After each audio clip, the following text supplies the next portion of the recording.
My pulse raced at the astounding accomplishments of the mercenary known as Demon Lord. I forgot about my job and read everything I had on hand. Around the time Demon Lord received his nickname, South Belka showed signs of weariness regarding the war. Because the region was set up as a defense line to protect the birthplace of Belka in the north, the people's dissatisfaction had reached a climax.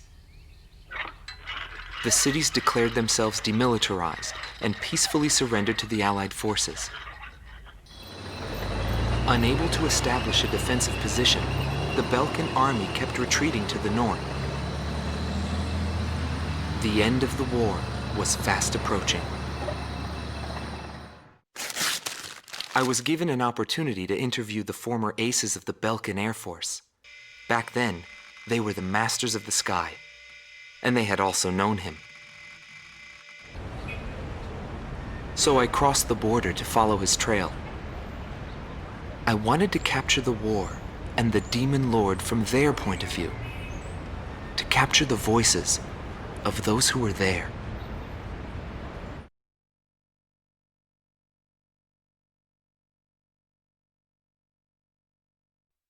Bernard Schmidt, a man with the eyes of an owl. Groom Team Commander, former member of the Belkan Air Force. 10th Air Division, 8th Tactical Fighter Squadron. Fighting with distinguished service on the battlefield, he earned the title of Ace with his uncanny ability to adapt quickly to the flow of battle. I had a bad feeling while I was flying towards the round table. Why were they having problems down in 2 mercenaries? I figured it was just temporary chaos and it'd be over by the time I got there. Pilots of the Belkan Air Force are true professionals, but when I saw the situation, I couldn't believe my eyes. I thought maybe my IFF was malfunctioning. There were still 2 enemies on the radar. Everyone else in my squadron had the same reaction. This is really happening. Every now and then, guys like that appear on a battlefield. Someone special, you know? I squinted my eyes and confirmed the situation. Checked the terrain, air currents, his plane, his maneuvers, and his remaining ammo. I figured I could do it. I knew what I was getting into, but he still outmaneuvered me beyond my expectation.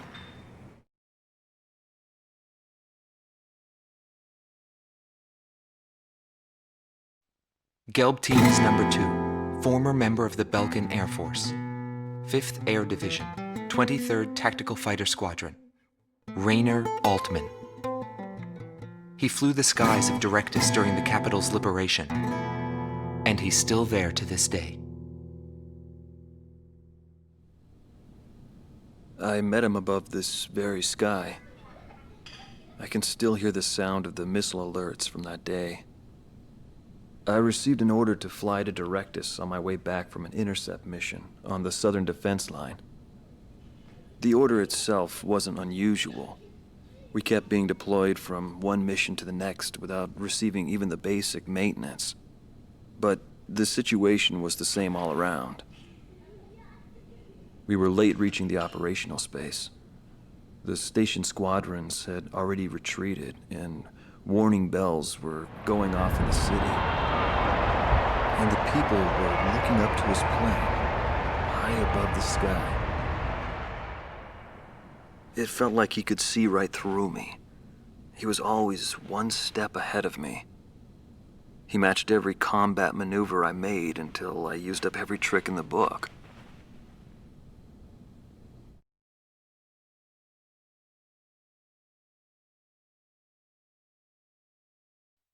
Schnee Team Commander, former member of the Belkan Air Force, 22nd Air Division, 4th Tactical Fighter Squadron. Eric Hillenbrand. He never had great ambitions. All he ever hoped for was to make a living as a regular pilot. Today he works as a flight instructor for civilian pilots. The instant he shot me, I pulled the lever. I barely managed to escape from my plane as it burst into flames. After drifting from the blast, I landed below the round table. It was a wide-open, barren wasteland. How long would I have to wait for a rescue party? Radio interference within the round table was fierce. The odds of a distress signal actually reaching anyone was low. I was at a loss for what to do. Anyway, I'd really gone out with a bang this time. I took that as a sign it was time for me to retire. But just then, I heard a roaring overhead. It was his plane. I was jealous of his calm flying form. Rather than wait for the rescue team, I began to walk toward the nearest base. I was driven by desire to get back up there and fight him again. Of course, it did take me 3 days to get there.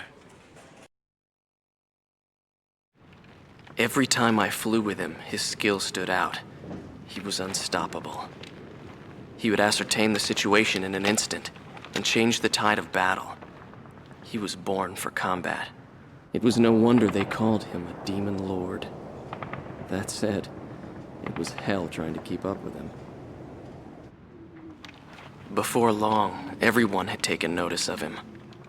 More and more would show up to watch him go off on sortie. Mercenaries or maintenance crew, it didn't matter. People wanted to burn his image to their memories. Hell, they weren't the only ones.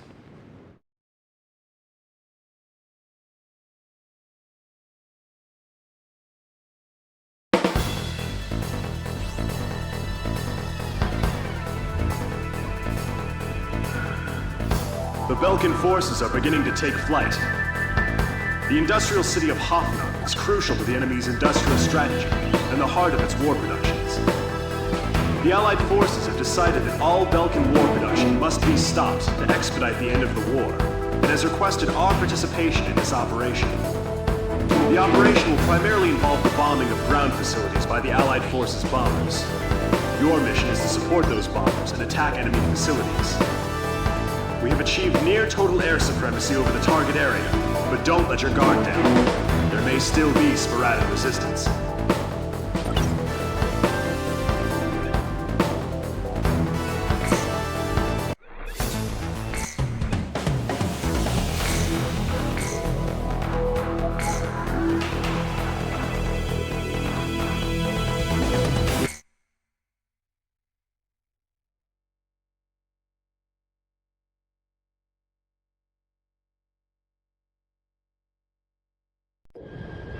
Going to it, all units. I've confirmed a burning city up ahead.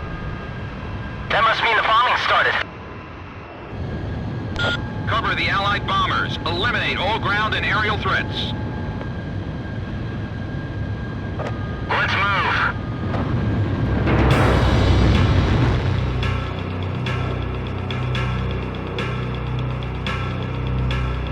To all bombers, remove Belka's ability to counterattack. Priority is placed on destruction over accuracy.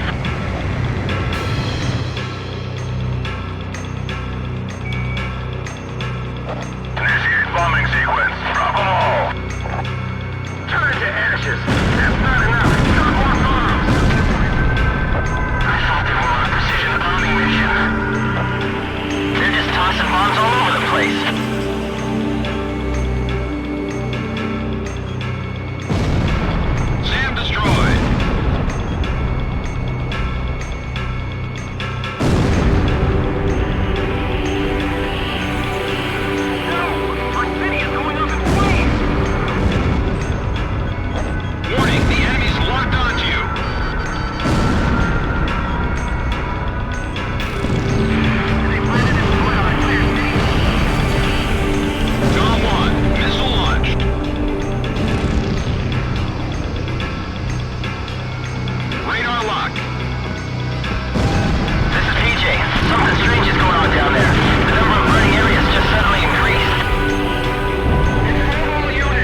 Nobody knew why they were fighting anymore. All I felt at that point was sadness for the world. That's why I...